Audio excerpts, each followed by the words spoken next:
caught you mid-sip there. I'm Good to have you back on the show. Yeah, no, it's How awesome you to be doing, on, man? eh?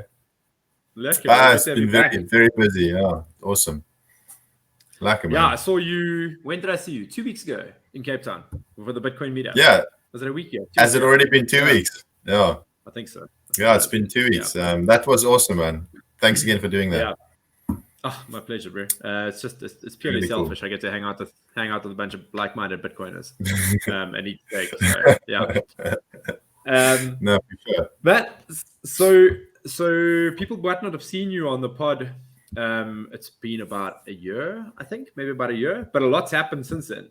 Yeah, do you want to fill us in with what's happened since you were last on the show? Yeah, last time I was on the show, it was at the surf school. We had the dodgy internet connection, and I had to use my phone. Yeah, there's been a lot of sort of growth. So we've got very valuable support from Bitcoin Beach. Bitcoin Beach has basically provided the funding for us to do what we want to do, which is, to copy and adjust their model and implement it in a similar but different setting. And so they've been very generous in their support. And with that, we have employed an extra. I think last time we spoke, we still just had Lutando working, and he had 3 junior coaches helping him. So we've now got an extra senior coach. So there's Lutando and another senior coach, Akona. We've got 2 lifeguards and also a full-time primary school teacher. So she's a qualified primary school teacher with years of experience. It's also nice to have women on the team because it's all male, other than herself. She's from the township. All the people working for us are from the township. They're all earning 100% of the salary in Bitcoin, and they're all spending 70 to 80% of that at the spaza shops. And there's 10 shops that are accepting Bitcoin at the moment. So there's probably about another, I'd say I don't know, maybe like another 10 shops we could onboard. And then that would be the entire township community with the spaza shops. But we're not too heavily focused on onboarding as many shops as possible, because there's no point trying to onboard a shop if there's no one to spend Bitcoin there. So and then we've got the kids rewards thing that's happening.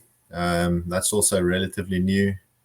I'm really excited about the lifeguards. It's the first time in the history of Mossel Bay that there's permanent lifeguards on the beach. And it's a pretty dangerous beach that we operate at. So there's a lot of stuff happening. It's really exciting. Yeah, man, there's a lot to unpack there. So when we last spoke, you were running you're running the Surfer Kids, which is a surfer NPO, which is teaching kids how to surf and teaching them personal responsibility. Show up every day. If you do that, you can keep surfing with us. To teach kids a bit of grit and personal responsibility, and through that we're trying to inspire change in their lives in the township. People who might not know, Bitcoin eKasi is in Mossel Bay. There's a township right on the beach there, and they work predominantly with the kids in that township, teaching them how to surf. And since then, it's bloomed into this. I suppose you're trying to emulate what Bitcoin Beach did in El Salvador. And that's why Bitcoin Beach is supporting what you guys are doing here, because it's quite a similar model. And you started off by paying your one coach, giving him some extra Bitcoin on top of his salary. And now you guys have got a full-time teacher that's joined there that you're paying in Bitcoin. And how many other junior coaches are you guys paying as well? So we're paying the teacher, we're paying the senior coach. Then we've got an extra senior coach, so there's now 2 senior coaches. We've got the 3 junior coaches, so that's 6 plus then 2 lifeguards, so that's a total of 8 people. Okay, so you guys you're putting 8 people's worth of Bitcoin into that economy right now. So there's Bitcoin coming in, and these guys are spending Bitcoin in their township where they live, with the vendors. You say there's 10 shops accepting Bitcoin in their area right now. Yeah, 2 of them are barber shops, and the other 8 are sort of typical spaza shops. Yeah. There's not 8 shops around me in Cape Town that accept Bitcoin. I'll tell you that much. So this is really amazing what you're doing. So It's obviously Thanks, man. it's grown phenomenally, and hats off to you for what you're doing there, man. Yeah, what is your long-term goal and vision for this project for Bitcoin eKasi? My long-term goal and vision is hyper Bitcoinization. I don't see a future. Well, at least I don't see a future that I want to live in where Bitcoin, or at least something very similar to what we know as Bitcoin today, is completely ubiquitous. So I don't see a future where, well, let me put it this way: I don't see how else you rein in these massive governments without something like this. And so my long-term vision is to do everything I can to try and get the world onto a Bitcoin standard, so that these large governments have something that's sort of keeping them in check. Because clearly voting at the voting booth every 4 years is not making any difference. And so I don't see another way. And I'm not going to do that on my own. Bitcoin eKasi alone is not going to do that. So our local sort of long-term vision is to try and inspire other projects like this to pop up in as many different places as possible. We don't personally want to do that, but we want to try and provide the support and the guidance and the sort of blueprint and the education, and if we can help with funding, then maybe that as well, like what Bitcoin Beach did for us, basically. So we started off with a little small tiny Bitcoin donation, and we ran with that, and then Bitcoin Beach came and said, hey, there you go, let's try and build this out and make it bigger, and maybe one day we could pass that on to somebody else. But if we could build something that spreads organically, in an ideal world, I'd like to see this hop from one township to another and spread like a virus,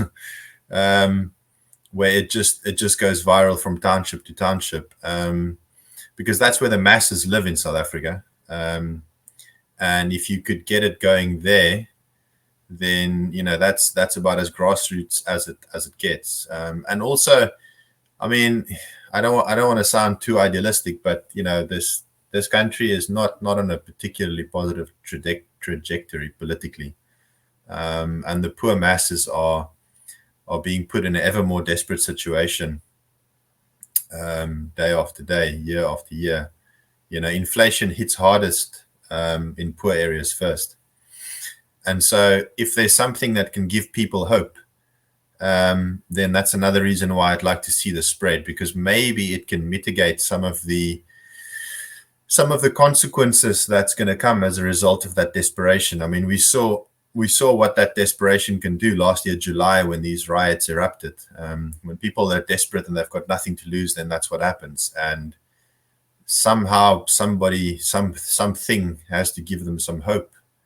Otherwise, they do have nothing to lose, and they go out and they burn stuff down. And if we can try and do our little bit to try and avoid that by giving them some hope, then yeah. And something I heard you say 2 weeks ago at our meetup was that you have no aspiration to extend this further than yourself personally, extend it further than the area you're working in currently. That's for other people to do. I like that. I think it's bite off what you can chew, and control what you can control.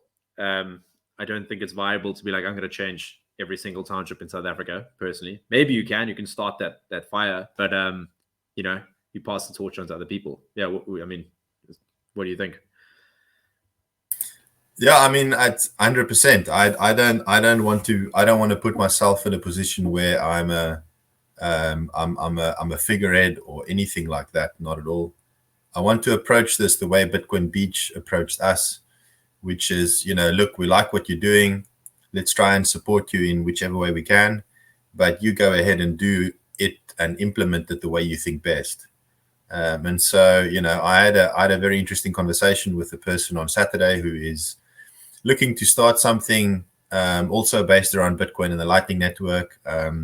It's a very different idea, but he's going to start in a township that's nearby, in a city that's nearby, Mossel Bay. And he was inspired by what we did, and he came to us for advice, and we spoke about it, we chatted, and off he went, and he must go do what what do you think is best? But Bitcoin is decentralized for a reason, and in the way I approach this, I'd like to copy that decentralization. I think that's the best way to build a sustainable movement, is to not have one person running the whole thing. And even in approaching this particular little project of ours, I try and put the coaches in a position where they represent the organization as much as I do in the community. So, I repeat this to them again and again. Like, they don't work for me; we work together.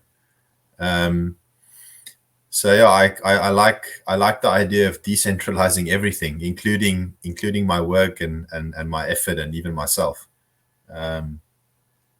So yeah. Man, I think that's the right spirit of going about this. And tell me, so you brought a teacher on board now. What's your? I mean, obviously there's a plan to teach people, but what are you planning to do there? The teacher is going to fulfill a few different roles. I think one of the first and most basic things the teacher does is to make sure that the kids' rewards is being handled in a responsible way. So one of the things that is kind of crucial when you want to build this sort of circular economy is you got to find a way to get Bitcoin into the community. There's no point onboarding shops if there's no one that's willing to spend sats at those shops.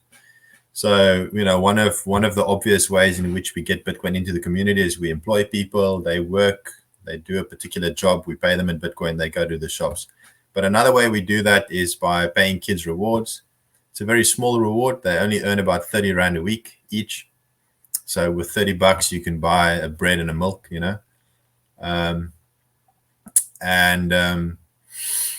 but we don't want to just give the money to the kids. So we want to make sure it's done responsibly. And so that would be the teacher's job, is to make sure that they actually earn the sats that they get every week.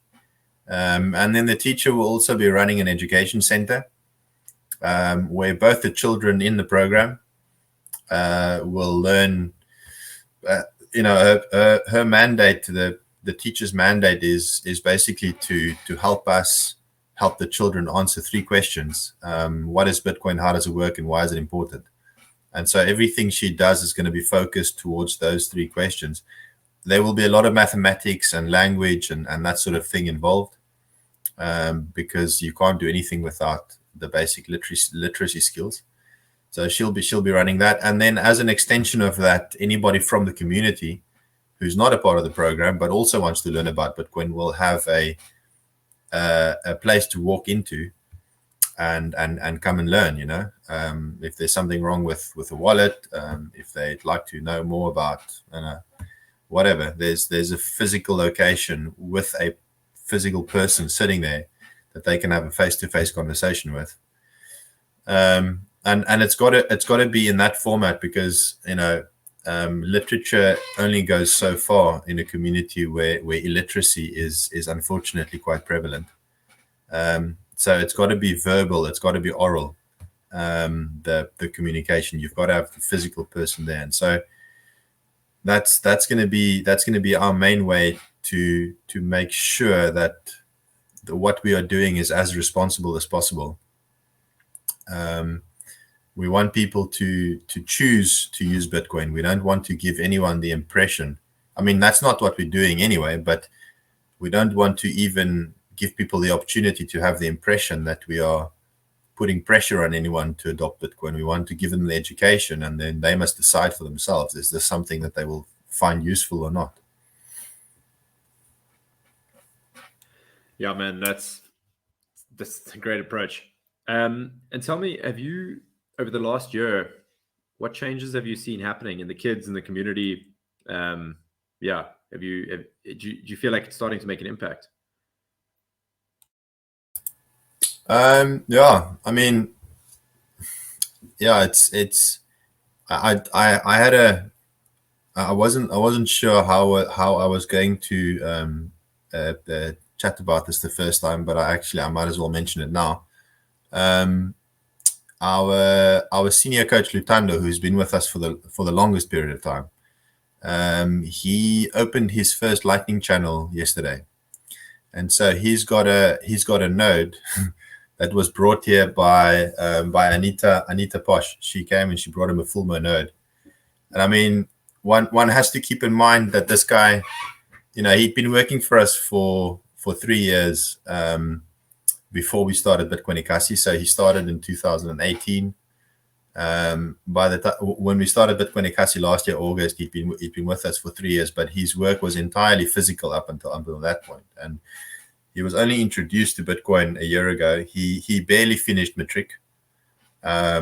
His literacy skills are challenging, and despite all of that, he's managed to, with a lot of help from the community, but he's the one who took the initiative and reached out to people. So he contacted people, they replied back to him, they communicated with each other, and it took him a couple of months, but he set up a Lightning node and he opened his first channel. And I checked with somebody else whether or not the channel is actually open, and it is.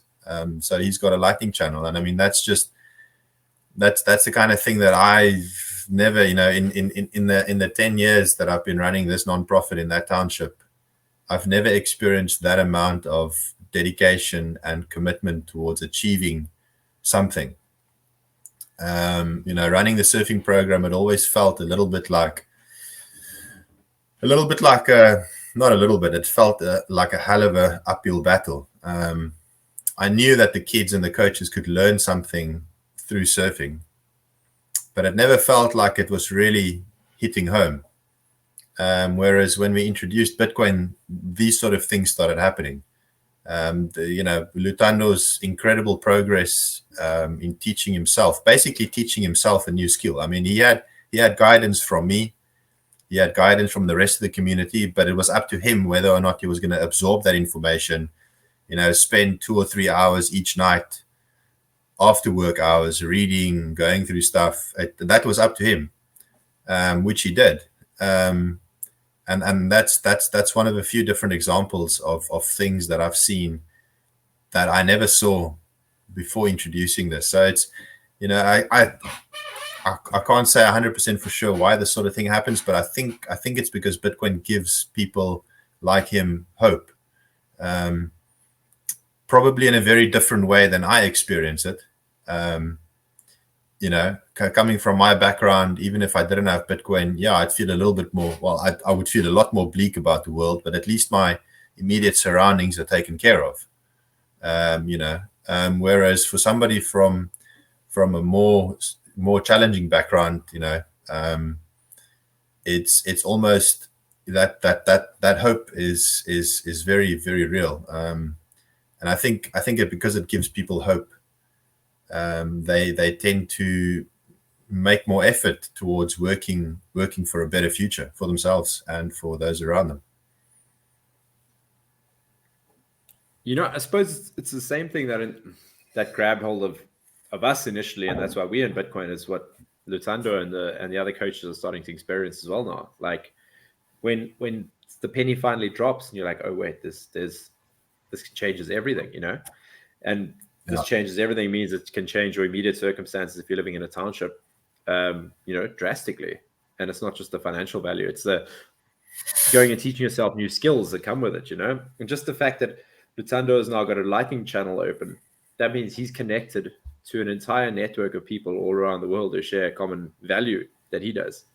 It's wild. I mean, I don't think we fully appreciate just how big of a deal it is, No, it's a massive deal. It's a big thing. It's amazing. It's amazing. I mean, I got that message this morning, and I got a bit emotional, to be honest with you, because I felt like, I mean, I wanted to stop next to the highway and shout at somebody, "This is how financial empowerment. This is what it looks like. This is what I just saw happening here. That's financial empowerment. This guy connected himself to a network that's global, that gives everybody equal access to a thing that they can use to improve their own lives. I mean, that's what it's all about. It's literally what it's all about. That's the entire point of Bitcoin. Okay, so switch gears here. The merchants, the 10 merchants that are accepting Bitcoin. What's their experience been like? And what are they saying? I mean, to be honest with you, all the information I get is secondhand, and that's on purpose.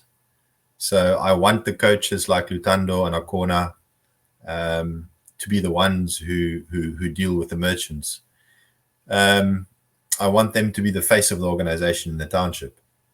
And so I kind of have to pull the information from Lutando and Akona sometimes.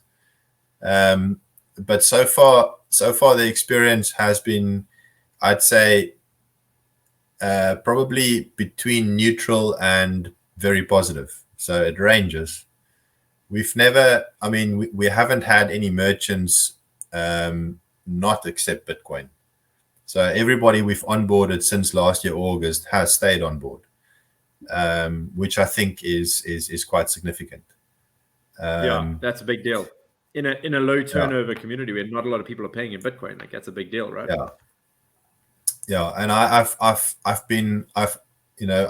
made a point of emphasizing to the coaches that some of the shops are more well stocked than others, but they are trying to spread the sats out between the shops so that they don't focus too heavily on the ones that are really well stocked. So I think there's a lot of excitement in the community, not always for the right reasons. There's a lot of vendors who, would, for example, think that there's something that they could gain from this. That we are paying the shops to come on board, that there's some sort of a commission thing, or and that one has to manage the expectations there. So it's a tricky balance to keep, but the shop owners that are on board, I sort of look at it like, as long as we don't leave anyone feeling like they got robbed, then they've got to find the value that they find in this thing. So they've got to find why are they using Bitcoin. I was quite surprised by some of the, for example, we approached all the foreign-owned spaza shops first, because my initial feeling was that they would be the ones who would adopt this first because of the remittance thing. So the remittance thing was a big reason why El Salvador adopted it. And that turned out not to really be a use case here. The first shops that onboarded, that we onboarded here, were all South African owned. And actually they came on board. I didn't know how extreme the aversion to banking was in the township. And so I think the main reason why they've all come on board is because they just don't trust the banks, man. Even the ones that do have bank accounts, they just don't trust the banks, and more than I do. So yeah, I think it's been a positive experience overall. We haven't had any sort of very significant negative experiences. But I think that's been because we've taken it really slowly. So we've been super conservative in how many shops we onboard. We haven't gone out there and tried to onboard as many as possible. It's sort of like every time we create a new employment position, we'll go and look for one or two more shops, but that's it. And what are the merchants doing with their sats? Like, are they hodling? Are they selling them? And if they're selling them, how are they off-ramping? How are they selling them? I think it's probably about 2/3 of them are selling the majority.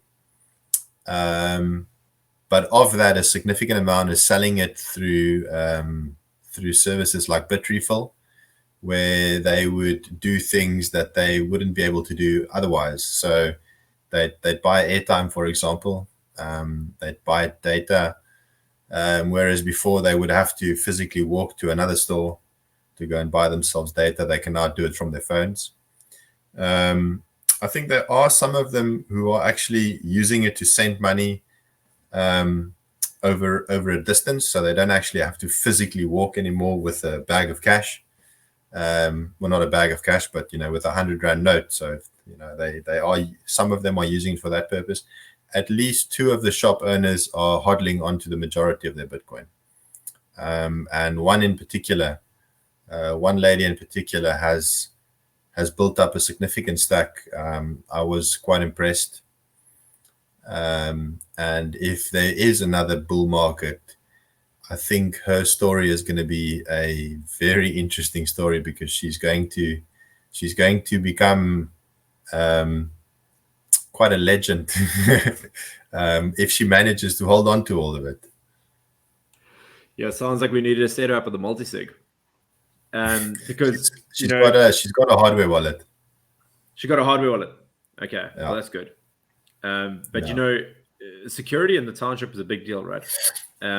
If you're living, for foreigners who might be listening to this and don't understand what a South African township is about, it's tin shacks.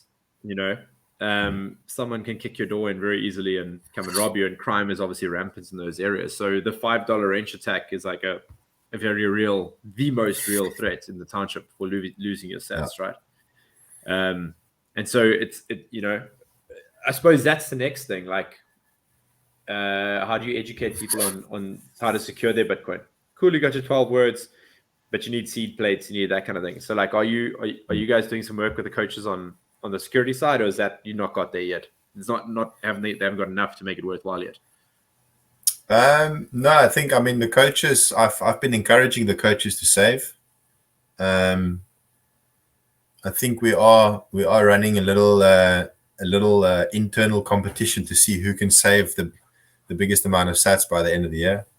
I haven't quite decided what the winner is going to get, but there is a little reserves there. Yeah, they have to duck their addresses. No, I think I'll get them to figure that out between themselves. I don't want to get involved. There, but particularly with the junior coaches, those guys, they're still high school kids, So I don't feel too bad to ask the senior coaches to have a look in the wallet of the junior coaches, because those kids are like 15, 16. I know what I was like when I was 15. So I don't feel too bad about that. Tell you what, I'll commit to it on air. I'll put up $500, whatever that is in sats, prize money for the coach, the junior coach who can hodl the most by the end of the year. What's the date? By the 31st of December. 31st of December, yeah. Okay, midnight, 31st December. You're gonna be checking their wallets at midnight. Well, I won't, but Lutando will. Okay, so Lutando's gonna tell us who the winner is. No nepotism, won't proof of reserves. They gotta show us addresses, and then I'll send $500 with the sets. Yeah, exactly. Over to the winner. That'll get them amped to save harder. Yeah, but yeah, man. So are they just saving Are they just storing their sats on their phone and they've written down their seed words and they've got those secured somewhere, or what are they typically doing? So they've got the Bitcoin that they're saving is in a self custody blue wallet, and they've got the seed words hammered into a set of washes. So all of them, all of them are supposed to have 2 sets of washes, one of which they hide somewhere. I don't know where, and the other one they lock that inside a little safe at the surf school center. Okay. You just put a big target because on the surf school's back now. Well, that's temporary. It's only because we have had one of them lose their seed words before. I'm sure. Yeah. And this is only the junior coaches. Anybody that breaks in there, they're not going to get more than a couple of $100. The senior coaches, I tend not to. I don't want to get involved too much. Those guys are Akona, Lutando, the teacher. They're all well into their 30s, and they're adults. They must decide for themselves. I'm not going to get involved there. So this is all just with regards to the junior. But so you ran a bit of a clinic where you were hammering seed words into the washers with all of them. So you went through the motion of like, because most people, when you get a hardware wallet, you get your ledger, you write down your seed words on that little page from ledger, And then you're like, cool, my Bitcoin's secure. No, that like paper is the worst thing ever. So just taking it a step further with the kids and getting them to hammer it onto the washers is that's vital. It's so important, and they understand now, especially living in the township, and it floods all the time. Water damage is a real threat. Fires happen all the time. Like you can lose your sats quite easily. So that's pretty cool. 100%. Yeah. And are the kids excited? Like, are the junior coaches excited about Bitcoin, or is it just like a passing fad for them, or do you feel like it's really like starting to do something? No, I think for them their understanding of Bitcoin is still very limited. The senior coaches have a little bit more time to spend on learning what this is. The junior coaches are getting there, but it's a long road to walk. I mean, I have to remind myself every time I go there. I've got to remind myself that I come from a more academic background. I've got the education and the literacy skills, and I've had many years to acclimatize myself to this. They're completely fresh. So, but they feel the excitement. It's the first time that they've been. I mean, obviously, this project is not the center of attention, but for them, it feels like they're the center of attention. And particularly the junior coaches, I had somebody send a photo to me this afternoon from the Honey Badger conference happening in Latvia at the moment.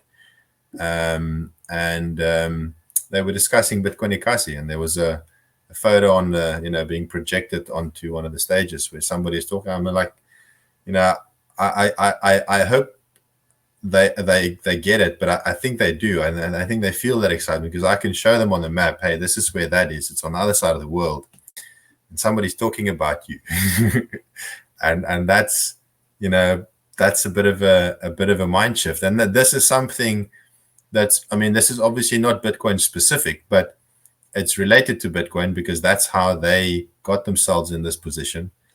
And this is something that's never happened before to any of them.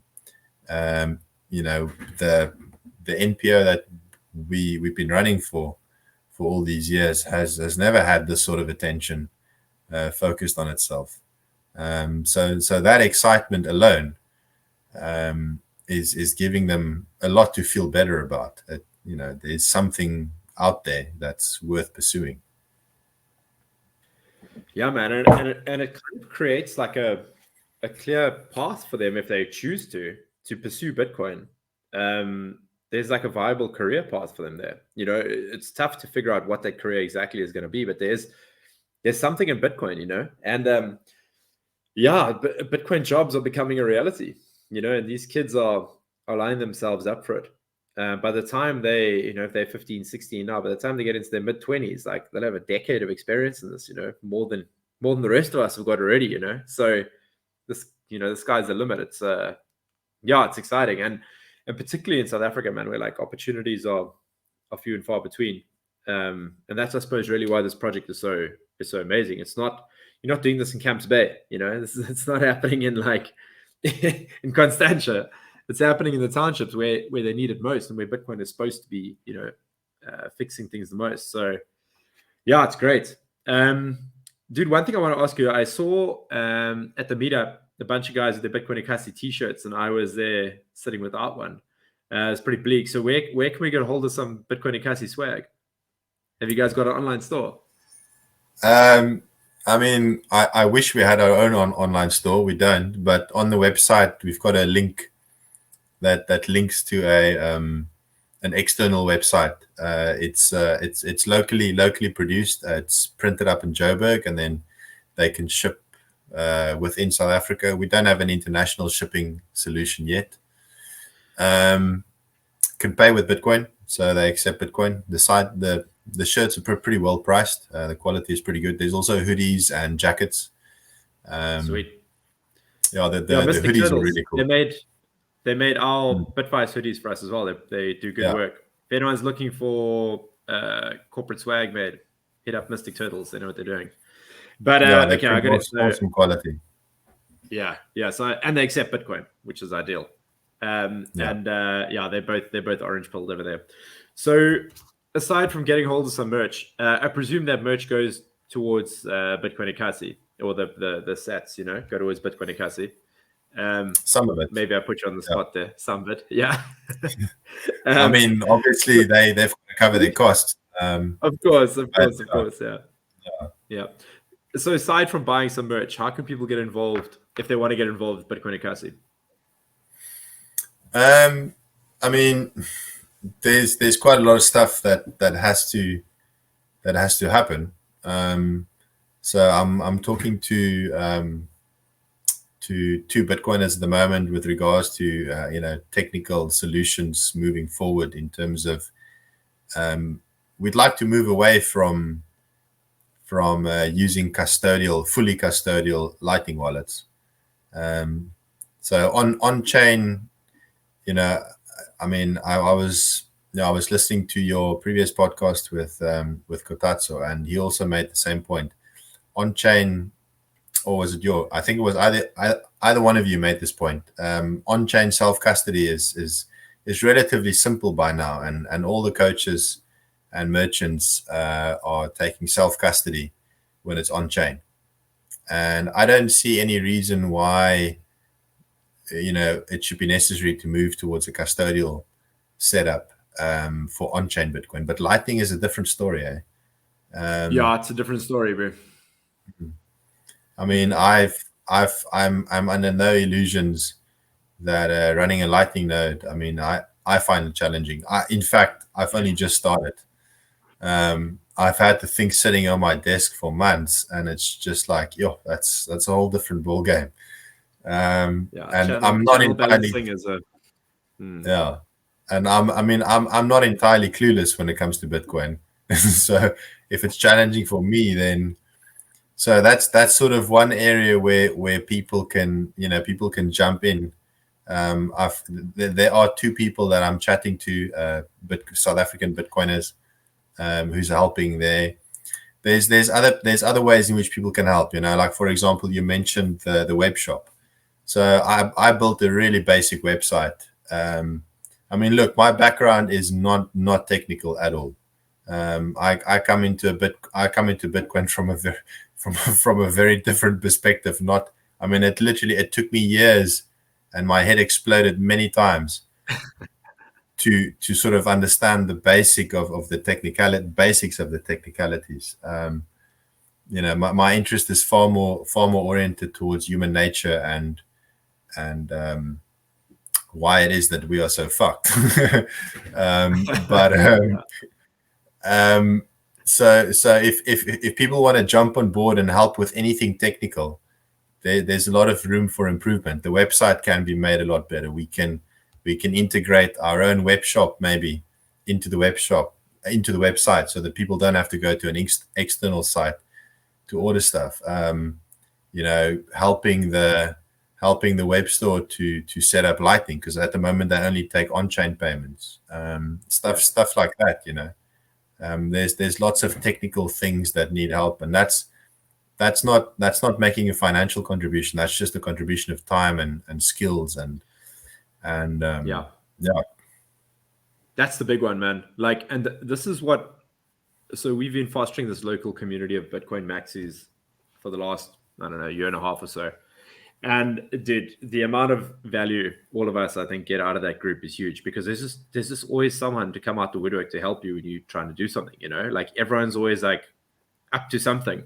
One of the guys who I really want to shill is Max, who runs Saxsats. So he's the guy who does the washers to put your seed words on. He's 3D printed a little jig, so it holds the washer in place. You can line up your number punch, your letter punch, so you can make your seed words. Previously, if you wanted to make a seed plate, you had to import these things from fucking America. It cost you like $2,000 to get your seed plates over here. It's not really a viable solution. Now you can get it for a couple of $100. And once you bought the jig, you just have to buy more washers, which are like $50 for a roll of 24. So it's super cheap. So I'll link to his site below. But that's the kind of solutions, like practical stuff that people contribute. And our local community is growing so much. It's amazing. So if anyone wants to join, hit me up. Good luck finding me, I suppose. You can mention in the comments, but yeah, track me down. I'll add you to the group. It's an awesome group that Max we're using his jig to do the seed word punching on the washers. We got that from him. He also printed us a stencil of our logo, which we're going to use to spray the Bitcoin eKasi logo onto as many surfboards as we can. And yeah, he's been a real supporter of the project. It's awesome to see that happening. But while you're on that point, I just have to mention that I wanted to mention this at the beginning, but that group that you guys set up, I would also recommend anybody interested to get onto that. But it's so valuable, man. That group that you set up and this podcast that you're running, I don't know if you understand how valuable this is. Because from my perspective, I don't know. I mean, I don't know if I've mentioned this to you before, but it was this podcast that planted the seed for the Bitcoin eKasi project. And I don't know if many people out there know that, but I don't know if it would have happened at all, or if it would have happened in the way that it did, if it wasn't for the podcast, because it was after I joined you on the podcast for the first time. It was only after that we started the project, because we were chatting about the NPO and how we're trying to teach kids personal responsibility. And then out of nowhere, somebody who'd listened to the podcast made a donation in Bitcoin. I know who this person is, but I don't know his real name. I think you also know who it is. Bitcoin, eh? Yeah, that's exactly. I don't actually. I don't know who made the donation, but Bitcoin people. You would know him if I told you. Yeah, I'm sure I would. He's on that group. And he's also absolutely. And it was only, I mean, I had the idea in the back of my head, but it was only after that podcast, that very first one we did with you. That was in May last year. And then that donation came in.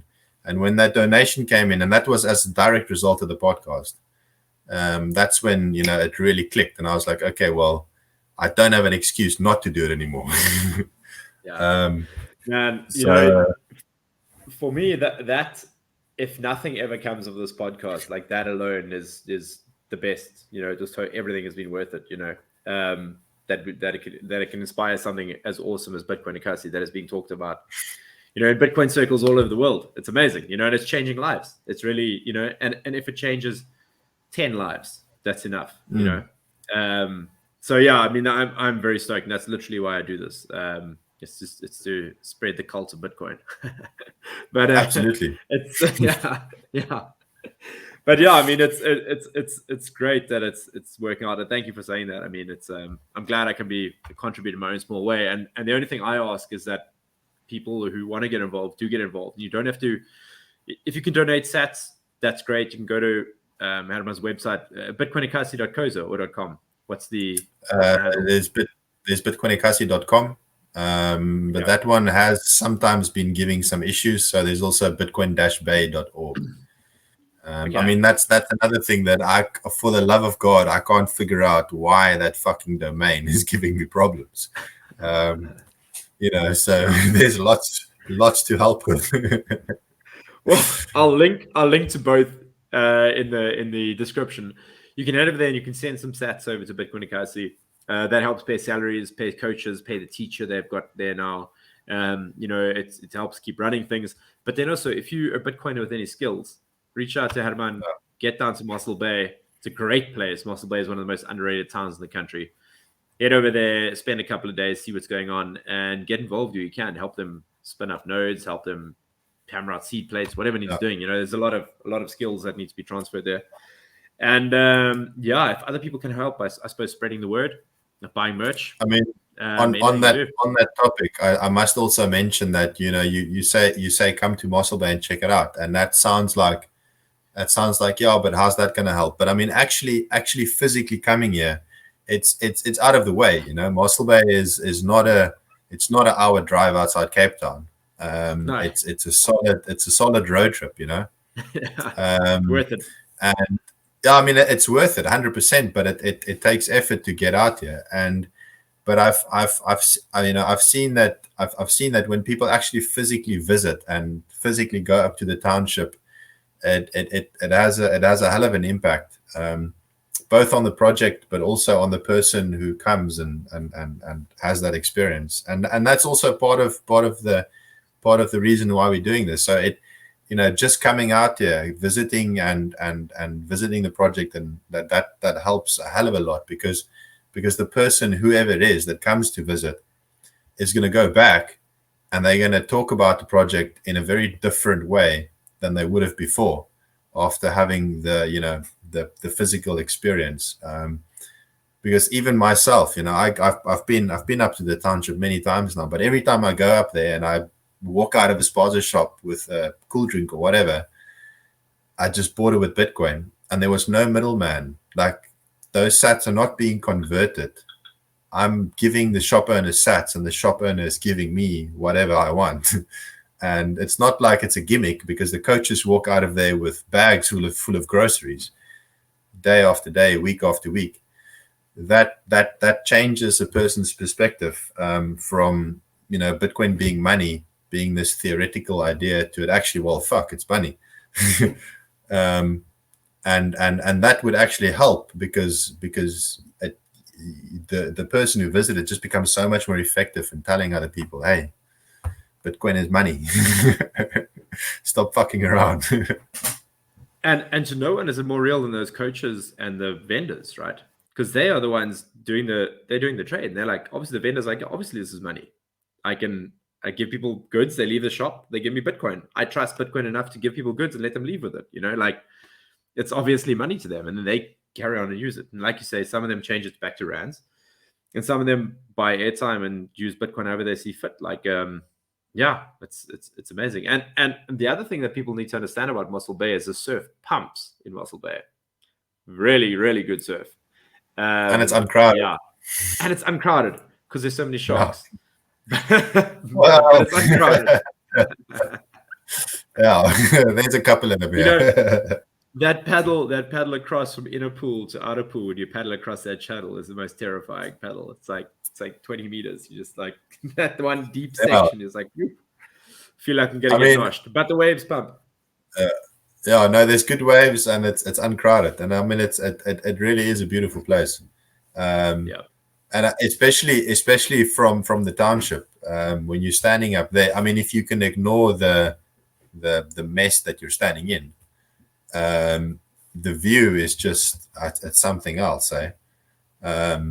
That's another very positive thing I think that these coaches have going for them, because they actually live in a township that, if it wasn't for the environment, that spot could be something else. It's the view. It's not the Cape Flats. It's up on a hill, and it's got a 180-degree sea view, a beautiful ocean view, and it's literally beachfront.